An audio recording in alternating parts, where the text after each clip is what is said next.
fait, le design, c'est pas seulement faire quelque chose de beau. Le design, c'est pas de la déco, en fait.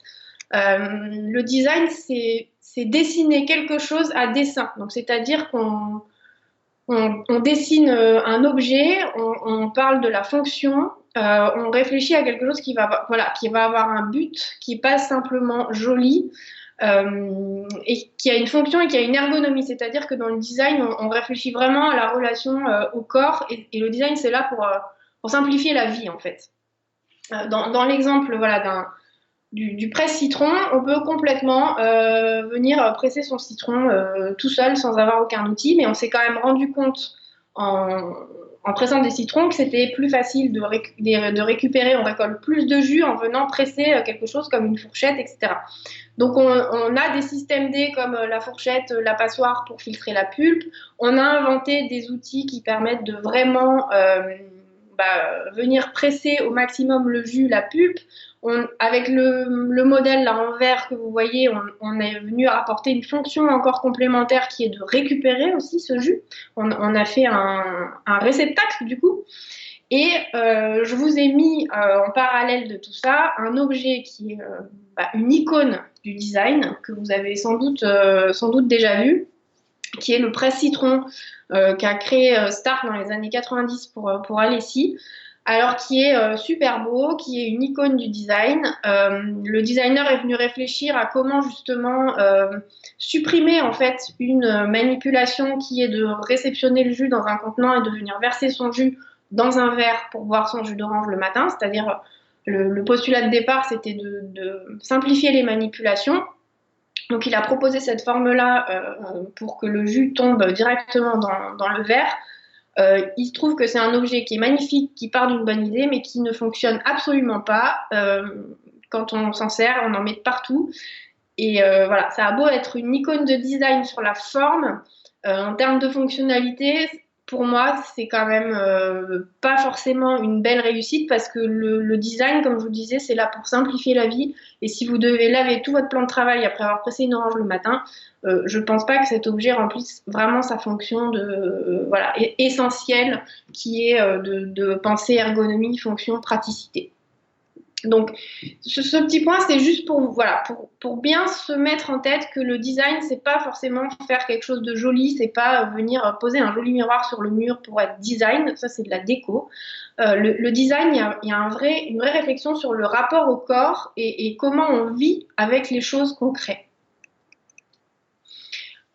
Ensuite, quand je dis que je suis designer culinaire, en général, s'ensuit une série de questions pour comprendre ce qu'est vraiment mon métier et ce que je fais. Alors, j'ai listé les questions les plus récurrentes, en fait, qui ressortent quand je parle de mon métier, quand je me présente. Donc, souvent, on me demande si je dessine des casseroles ou des assiettes, une tasse, si c'est lié à l'art de la table ou à la façon de cuisiner. Alors non, ça c'est le métier du designer industriel, du designer produit, qui va au même titre qu'il dessine une cafetière, une chaise, une table, va venir dessiner une casserole ou une série d'assiettes.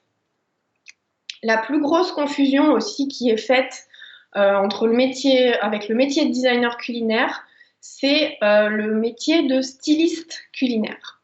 Le styliste culinaire, en fait, il fait des belles photos, des belles images de recettes, il met en scène des recettes, de la nourriture, il travaille avec un photographe ou il est lui-même aussi photographe, mais en fait, le styliste, c'est celui qui va venir choisir la nappe qu'on va mettre, le morceau de tissu, le fond, est-ce que c'est une planche en bois, est-ce que c'est un textile, choisir la vaisselle là sur la photo que vous voyez, venir disposer les petits croûtons pour que ce soit appétissant, choisir les petites cuillères qui vont bien avec l'ensemble, etc. Donc le styliste, il est là pour faire de la mise en scène et pour choisir les accessoires et pour produire des images. On n'est pas du tout dans une production d'objets en fait.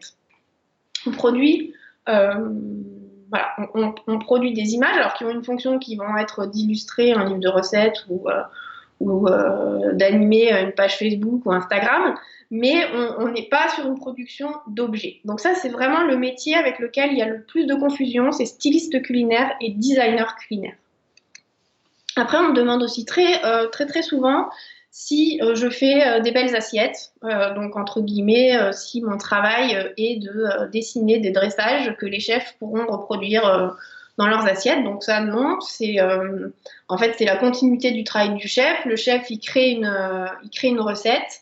Et il réfléchit à comment il va avoir envie de la communiquer et de la présenter à ses clients. Donc mon travail, c'est pas de venir dessiner des petits points dans les assiettes ou de dire au chef ça il faut le poser là, il faut faire comme ça. Après, on m'a souvent aussi demandé, mais bon, la cuisine moléculaire est un peu moins à la mode maintenant, mais on me demandait souvent si c'était en lien avec la cuisine moléculaire, donc non. Et c'est pas forcément le design culinaire, c'est pas forcément uniquement travailler avec des grands chefs. Le design culinaire, c'est aussi un travail sur des choses qu'on mange au quotidien. Enfin, c'est pas forcément de la gastronomie, c'est pas forcément du 3 étoiles. Il y a plein de choses à inventer aussi dans ce qu'on mange vraiment au quotidien. Et enfin, petite parenthèse aussi sur les métiers qui sont plus apparentés à du design agroalimentaire, qui tournent plutôt autour du marketing ou du packaging. Le designer culinaire, il va pas venir faire la communication sur des boîtes de céréales ou sur des boîtes de brioche. Le packaging peut faire partie de son travail si ça s'inclut dans un tout, mais ça, c'est vraiment plus un travail de marketing, d'emballage, de pack. Typiquement, l'histoire des Streeties, donc c'est des céréales américaines qui avaient un côté un peu désuet à une époque, là, les petits carrés comme ça. Ils ont fait appel à une agence de pub pour redynamiser ces céréales qui étaient en perte de vitesse. Et l'agence de pub a juste dit, bon bah voilà, c'est carré, c'est ennuyeux, on va les mettre au format losange et ça va devenir des diamants et c'est nouveau et c'est excitant. Donc là, on est vraiment uniquement dans un système de communication où on tourne le truc sur le packaging et on dit c'est nouveau, on communique et dans le rayon, la ménagère va se dire ah bah oui tiens c'est bizarre, ça a changé, c'est nouveau, je vais tester. Le designer culinaire, s'il avait à travailler sur ce genre de projet, par exemple, il réfléchirait à la forme, pourquoi ces céréales, ils ont cette texture un petit peu de gaufre, qu'est-ce que ça apporte en termes de goût. Voilà, on ne serait pas juste sur de la communication et se dire on fait pivoter le truc à 45 degrés et c'est parti et on a un nouveau produit. On viendrait vraiment intervenir sur une notion de texture, de goût, de scénario de dégustation plus que de communication. Et en fait, tous ces exemples,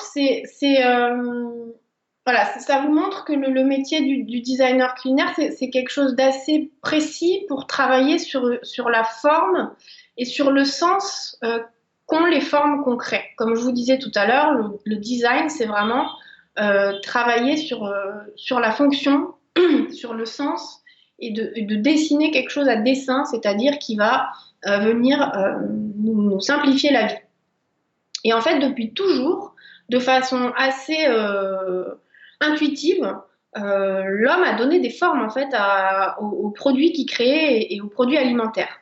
Le premier exemple, c'est vous allez vraiment vous rendre compte de cette notion de fonction, c'est pourquoi les meules de fromage sont-elles rondes. Je ne sais pas si vous vous êtes déjà posé la question. Les fromages, on en trouve vraiment de toutes les formes. Il y en a des carrés, des triangulaires, des pyramidaux, des rectangulaires. Il y a des bûches, il y a des bûchettes, parce qu'en fait, le mot fromage, son origine, ça vient de formage, qui est donné une forme. En latin, ça vient de forma et en grec de formos. Donc, c'est parce qu'on vient mouler en fait le lait dans des moules et dans des formes. Donc, c'est ce qui fait cette diversité impressionnante de formes de fromage qu'on connaît. Mais les meules de pâte sèche, en fait, elles sont toujours rondes. Alors, tout simplement parce que c'est des meules qui sont énormes, qui pèsent plusieurs centaines de kilos. Et cette forme, en fait, ça permet